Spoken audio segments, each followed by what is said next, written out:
बिस्मिल्लाहिर्रहमानिर्रहीम, अस्सलाम वालेकुम। Welcome back to my YouTube channel creative life. तो आज मैं आप लोगों के लिए लेकर आई हूँ एक मज़ेदार सी रेसिपी। इस रेसिपी को हम लोग स्नैक टाइम में भी यूज़ कर सकते हैं। इस रेसिपी को हम लोग बच्चों के लंच के लिए भी यूज़ करते हैं। ये बिल्कुल टाइम कंज्यूमिंग नहीं है, जल्दी से बन जाती है। अगर आप लोग के घर जल्दी से कोई मेहमान अचानक से आ जाएँ तो आप उनके लिए भी ये रेसिपी जल्दी से बना सकते हैं। तो ये बहुत ही आसान रेसिपी है, बहुत ही ईज़ी और बहुत ही टेस्टी बनती है। आज मैं आप लोगों को बताती हूँ कि मैं यम्मी जूसी और मज़ेदार डिलीशियस सैंडविचेस कैसे बनाती हूँ।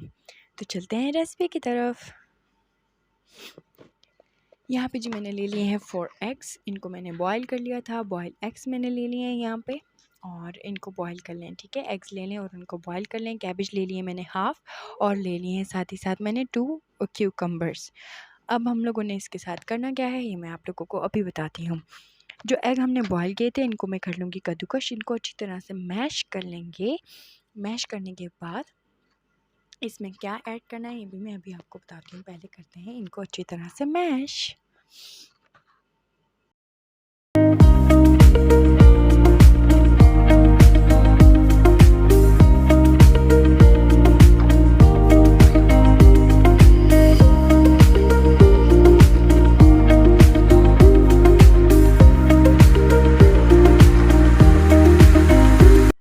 एग्स को जी यहाँ पे कर लिया था मैंने अच्छी तरह से मैश। एंड एग्स मैश करने के बाद यहाँ पे हम कैबेज ले लेंगे। कैबेज को भी हम लोग अच्छी तरह से छोटे छोटे से बारीक बारीक सा चॉप कर लेंगे और यहाँ पे ले लेंगे क्यूकम्बर्स। क्यूकम्बर्स को भी हम इसी तरह से करेंगे।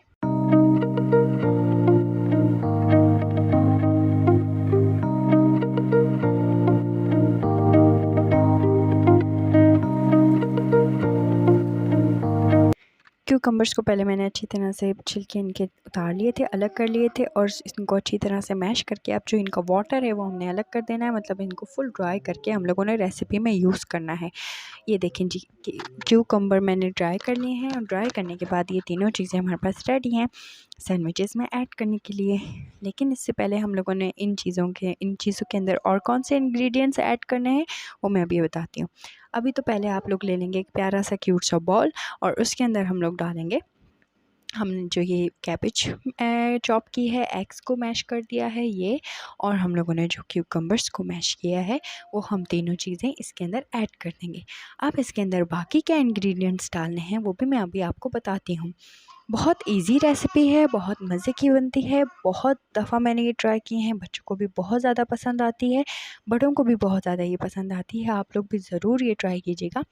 अब इन तीनों चीज़ों को हमने किया था अच्छी तरह से मिक्स। अच्छी तरह से मिक्स करने के बाद इसके अंदर हम लोग ऐड करेंगे मेयोनीज़। मेयोनीज़ इसके अंदर ऐड करेंगे।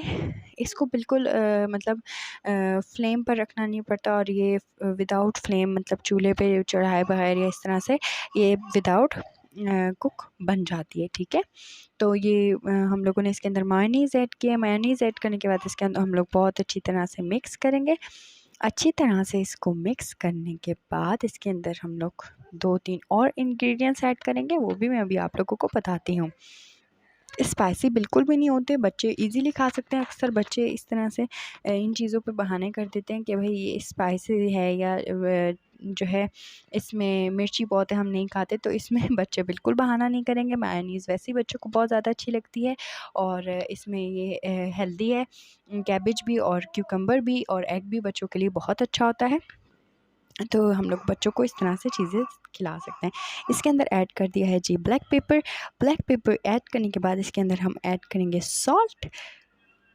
सॉल्ट टू टेस्ट ऐड करना है इसके अंदर और फिर इसको अच्छी तरह से करेंगे मिक्स। तो जी बस इसमें इतने ही इंग्रेडिएंट्स डलते हैं। बहुत कम इंग्रेडिएंट्स है जो हम लोगों को इजीली घर पे भी हमारे मौजूद होते हैं और हम इनसे आराम से ये चीज़ें बना सकते हैं। ठीक है, अब इसको अच्छी तरह से मिक्स कर लेंगे। ये हमारा जो मटेरियल है हम लोगों ने जो ब्रेड पे लगाने के लिए जो हमारा मटेरियल है वो बिल्कुल रेडी हो चुका है। ये मटेरियल आप लोग टेस्ट करके भी देख सकते हैं। अगर आप लोगों को सॉल्ट उसके टेस्ट के मुताबिक ना लगे तो आप लोग उसको और अपने टेस्ट के मुताबिक ऐड कर सकते हैं। तो ब्रेड ले लिए जी, ब्रेड के जो कॉर्नर्स होते हैं, साइड्स होते हैं, वो हम लोगों ने कटिंग कर लिए हैं। ठीक है, वो थोड़े हार्ड होते हैं तो इसलिए हम लोगों ने वो कटिंग कर लिए हैं। और अब हम लोग ये मटेरियल जो है वो इसके ऊपर अच्छी तरह से लगा देंगे। अच्छी तरह से मटेरियल इसके ऊपर लगाएंगे मतलब बाज़ार में तो जो सैंडविचेज़ मिलते हैं उसमें बहुत कम मटीरियल होता है, तो ये होममेड है और बाज़ार जैसा रेस्टोरेंट की तरह का टेस्ट है इसमें, तो इसलिए हम लोग इसमें मटीरियल भी ज़्यादा और कम कर सकते हैं।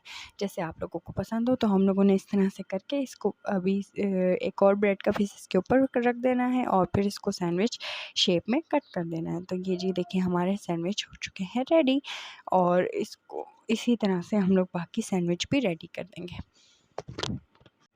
चलें जी, बाकी सैंडविच जल्दी से रेडी करते हैं। रेडी करने के बाद इसको मैंने डिश आउट कर दिया है। यहाँ पे देखें, इसको जितना अच्छा गार्निश करेंगे उतने ही अच्छी हम लोगों को बच्चे भी उतने ही शौक से खाएंगे रेस्टोरेंट स्टाइल में। तो ये देखें जी हमारे सैंडविचेस हो चुके हैं मज़ेदार से रेडी। तो उम्मीद करती हूँ कि मेरी ये वीडियो आप लोगों को बहुत अच्छी लगी होगी। मेरी वीडियोज़ को लाइक करें, चैनल को सब्सक्राइब करें। मिलते हैं जी नेक्स्ट वीडियो में, तब तक के लिए अल्लाह हाफिज़।